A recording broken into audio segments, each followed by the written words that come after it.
Should Julian Alvarez be starting for Man City? Is he good enough to play for Man City? Those questions have been on the lips of many City fans over the past few weeks. A couple of subpar performances from City, and the finger is being pointed at Alvarez. Is that fair? What is Alvarez offering the City team? Why does Pep keep playing him? Through the use of some really interesting data, as well as some stills from the recent Chelsea and Brentford games, as well as stills from all of Alvarez's goals and assists this season from open play.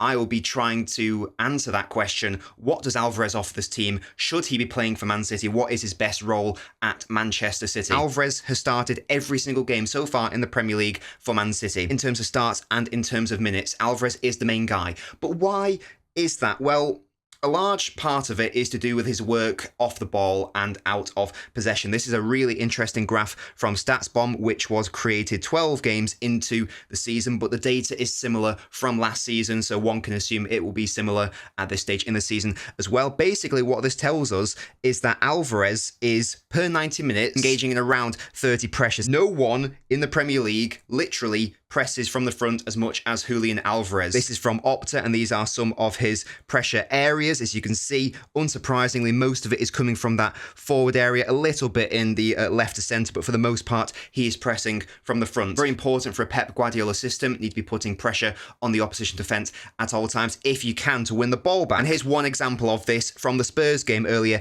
at the Etihad this season. Spurs are on the ball. Here's Emerson Royale.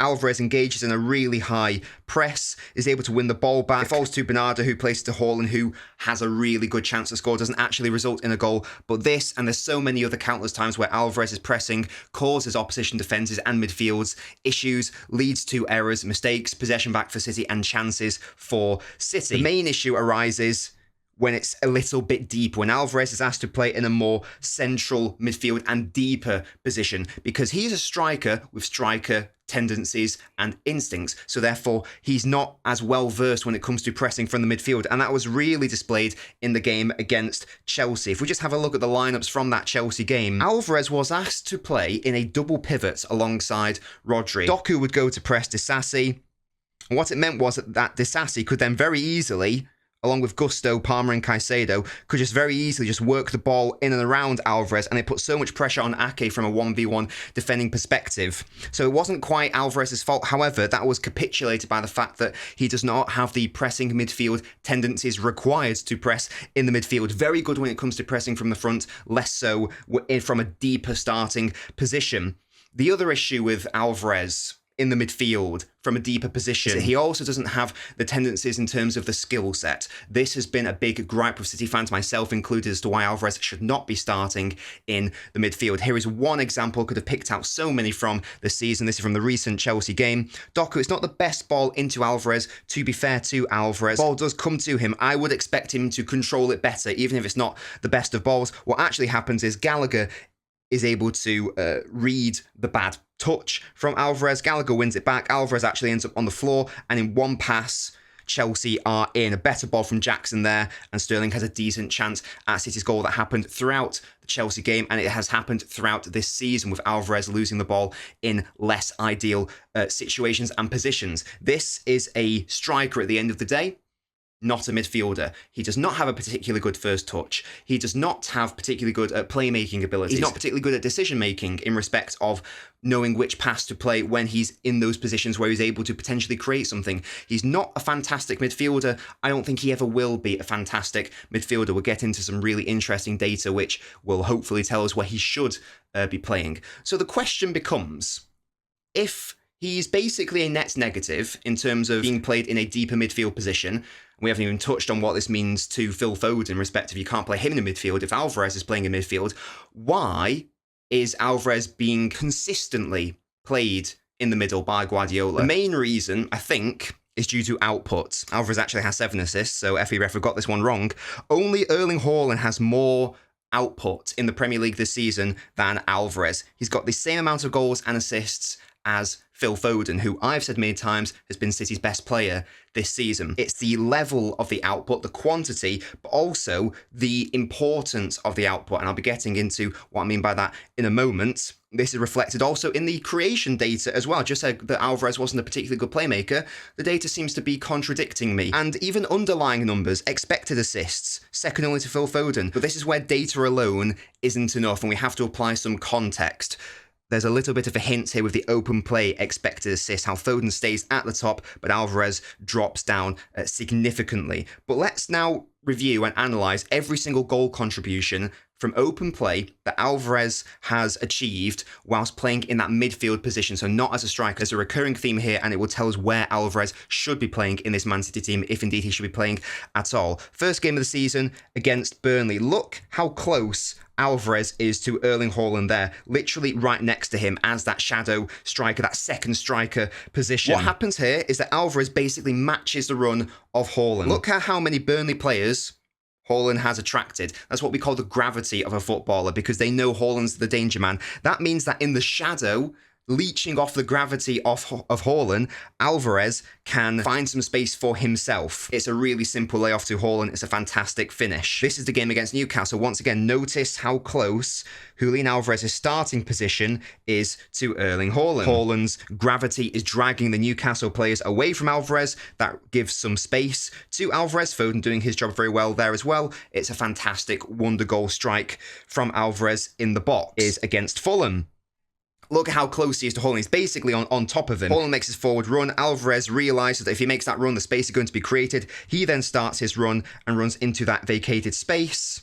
He reads the pass of Haaland, and it's an easy tap in. Here's his first assist against West Ham. A little bit of a fortunate assist because it's basically all the work by Doku. Doku's dribbling is doing most of the heavy lifting here because Alvarez passes it from deep to Doku there. Nevertheless, it is Alvarez's assist, and whilst Doku does score the goal, notice Alvarez's position going late into the box, ready to potentially eat up a pass by Doku. As it was Doku, it's a fantastic finish. This is basically the only example that I could find from open play, from that midfield position, second striker position, where Alvarez does some playmaking to lead to a goal. It's a lovely dinked chip into Bernardo. You can question the West Ham defending, but nevertheless, it's a lovely little spot by Alvarez, who noticed the run of Bernardo. Lovely little dink, finished by Bernardo as well. This is against Brighton. Again, it's a similar theme. Look at how close he is to Erling Haaland. The space has been created by that late run. It's a first-time finish by Alvarez. Clever finish over the keeper. This is against Chelsea on the counter-attack. Very direct football from City here.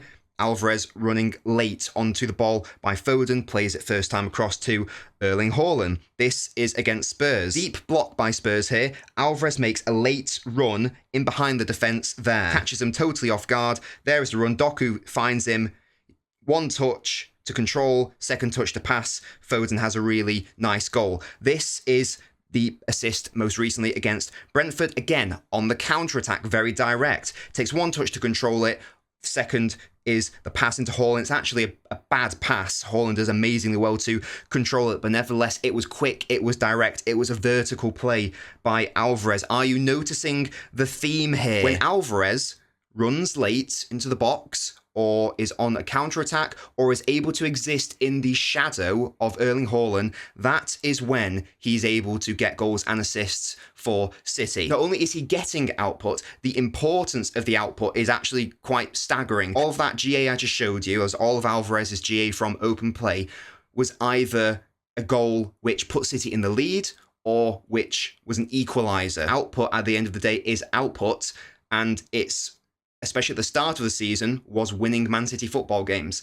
When you lose Gundogan and Mahrez, players who will give you lots of goals throughout a season, and you've lost Kevin De Bruyne due to injury, you need another presence there who can offer you output in its purest form, and that's what Alvarez is, and I think that's why he's playing. The issue is, what happens when that output dries up, as it inevitably will? You'll go through a dry patch. If he's not offering you goals and assists and output, he's offering you very little from a playmaking midfield perspective. This graph that I have created is really interesting. What I've tried to do here as best I can is identify the games where Alvarez started as a second striker and where Alvarez started as a midfielder. So these are the games where Haaland also plays. What you will notice from this graph is a really interesting trend.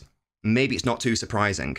When Alvarez plays as the second striker, which basically means it's really tight and alongside Haaland, as I say, in operating in his shadow and leeching off his gravity. When he plays that position and in that role, Alvarez's non-penalty XG increases, his open play expected assists increases, he's more likely to score an assist, he produces more key passes, he's dispossessed less, and he loses possession of the ball less. Compare that to the midfield. He loses the ball more so in midfield, he creates less in midfield, he's less of a goal threat in midfield.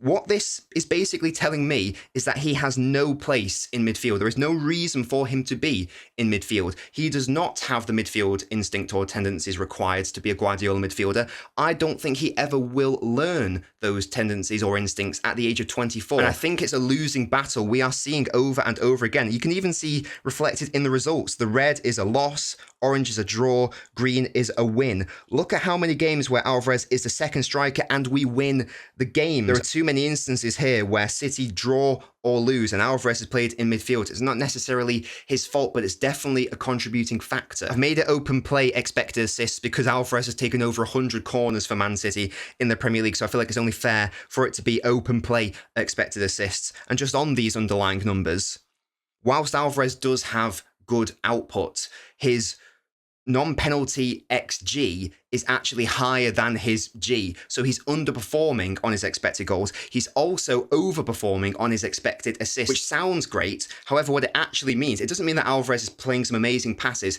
It actually means that Alvarez's passes aren't that impressive. So with all that being said, should Alvarez be starting for Man City? As a midfielder, absolutely not. This graph, the eye test, tells us that there is no place for him in a City midfield, no matter what the injury situation is. Unless every other midfielder is out, I don't see any world in which he should be playing in midfield. However, when he is allowed to play alongside Haaland and operate within his gravity and his pull, and is able to leech off that fact and be the shadow striker, the second striker, that is when you see the best form of Alvarez, and that is what his best position is, clearly. The data tells that, our eyes tell us that, City's results tell us that.